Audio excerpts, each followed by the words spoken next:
Выступая на открытии курса повышения квалификации местные преподаватели китайского языка в Таджикистане, ректор Таджикского национального университета Кубилджон Хушвахтзуда сообщил, что налажено активное сотрудничество между Институтом образования и культуры Конфуция и высшими учебными заведениями Китайской Народной Республики, что говорит об успешной образовательной политике и дружественном сотрудничестве под руководством президента Республики Таджикистан, уважаемого Эмоли Рахмона, и председателя Китайской Народной Республики, уважаемого Си Цзиньпиня.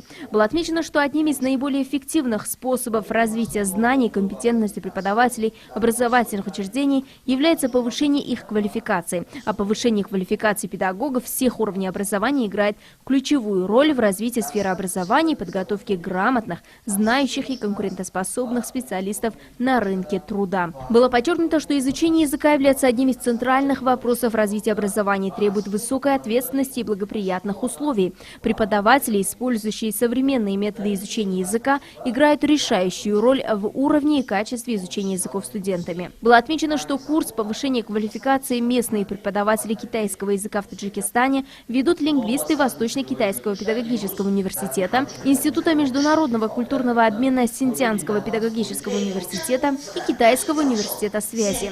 Целью экспертов из Шанхая и Синьцзяня является повышение теоретических и педагогических навыков местных учителей китайского языка в Таджикистане. В обучающей конференции примут участие 50 местных преподавателей китайского языка из 6 учебных заведений Таджикистана.